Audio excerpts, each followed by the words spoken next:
Hi friends, எப்படி இருக்கீங்க? இன்றைக்கி நம்ம சேனலில் ரீசெண்டாக ரிலீஸ் ஆன மகாராஜா அப்படிங்கிற படத்தோட ரிவ்யூவை தான் பார்க்க போகிறோம். இதில் விஜய் சேதுபதி, நட்டி, அனுராக் காஷ்யப் எல்லாம் நடிச்சிருக்காங்க. லோக்நாத் இசையமைச்சிருக்காரு. நித்திலன் சாமிநாதன் இயக்கியிருக்காரு. இந்த படத்தோட கதையை பற்றி பார்க்கணுன்னா முதல்ல ஒரு இதை சொல்லிடலாங்க. தமிழ் சினிமாவில் ஹீரோ பழிவாங்கக்கூடிய எத்தனையோ கதைகளை நம்ம பார்த்துருக்கோம். அந்த விதத்தில் இதுவும் ஒரு பழிவாங்கக்கூடிய கதை தான். ஆனால் இந்த கதையில் திரைக்கதை எப்படி அமைச்சிருக்காங்க அப்படிங்கிறத பார்க்கும்போது தாங்க அதுக்காக இயக்குனரை நம்ம தனியாக பாராட்டி ஆகணும்னு தோணுது. படத்தில் பார்த்தீங்கன்னா சென்னையில் கே நகர் பகுதியில் சலூன் கடை நடத்தி வர்றாரு விஜய் சேதுபதி. மனைவி இழந்தவருக்கு ஒரே மகள் தான் இருக்காங்க.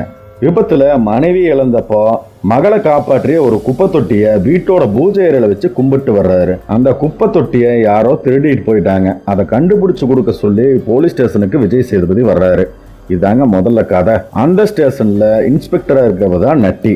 யாப்பா இதெல்லாம் ஒரு புகாரா அப்படின்னு சொல்லி துரத்தி விடுறாரு. ஆனா சார், நீங்க இதை கண்டுபிடிச்சு கொடுத்தீங்கன்னா 5 லட்ச ரூபா லஞ்சமா கொடுக்குறேன் அப்படின்னு விஜய் சேதுபதி சொல்றாரு. இதுல நட்டிங்கிற இன்ஸ்பெக்டர் கேரக்டர் எப்படின்னு பாத்தீங்கன்னா பணம்னா எது வேணா பண்ணும்.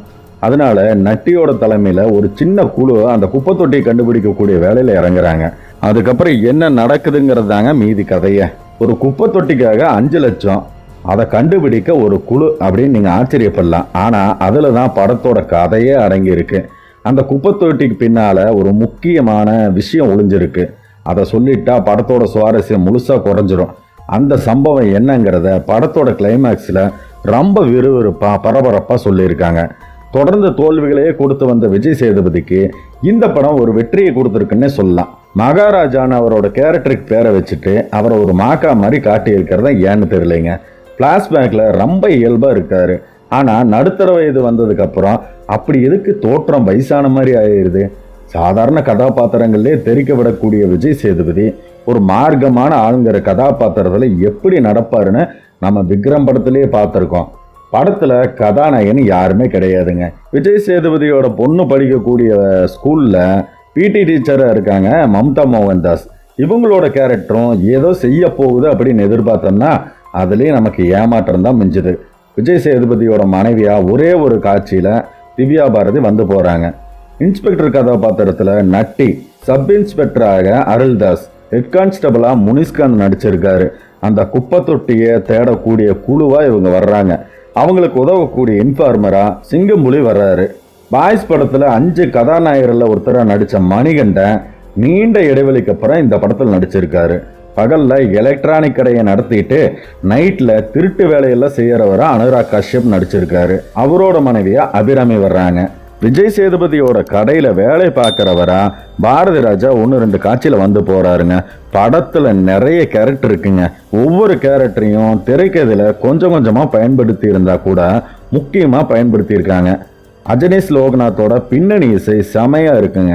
தினேஷ் புருஷோத்தமனோட ஒளிப்பதிவு எல்லாமே கச்சிதமா அமைஞ்சிருக்கு. படத்தோட திரைக்கதையை புரிஞ்சுக்கிட்டு தெளிவா எடிட்டிங் பண்ணியிருக்காரு எடிட்டர் பிலோமின்ராஜ். நிகழ்காலத்தையும் கடந்த காலத்தையும் ஒன்னா காமிச்சு இருக்கக்கூடிய இந்த திரைக்கதை பிஎன்சி சென்டர்ல இருக்கிற ரசிகர்களுக்கு புரியுமா புரியாதாங்கிறது ரொம்ப சந்தேகம் தாங்க. படத்துல பல கேள்விகள் அங்கங்கே எழுது. இருந்தாலும் படத்தோட விறுவிறுப்புல அது எல்லாமே நம்ம கண்டுக்காம போயிடுறோம். படத்தோட ஆரம்பத்தில் வரக்கூடிய 1/2 மணி நேர காட்சி ரொம்பவே பொறுமையை சோதிக்கிற மாதிரி இருக்கு. சில நேரங்களில் இது சீரியஸான படமா இல்லை காமெடி படமான்னு சந்தேகம் கூட நமக்கு வந்து போகுதுங்க. வன்முறை காட்சியும் படத்தோட திருடர்கள் செய்யக்கூடிய அந்த துன்புறுத்தல் காட்சிகளும் குடும்பத்தோட பார்க்க முடியாதவை தான் இருக்கு. இருந்தாலும் நீ ஒரு தடவை பார்க்கலாங்க. நம்ம சொல்லிட்டோம், சொல்ல வேண்டியதை மக்கள் தான் முடிவு பண்ணணும். இதுவரைக்கும் நம்ம சேனலை சப்ஸ்கிரைப் பண்ணாதவங்க சப்ஸ்கிரைப் பண்ணிக்கோங்க. அப்படியே பக்கத்தில் இருக்கிற பெல் பட்டனையும் கிளிக் பண்ணிக்கணும்.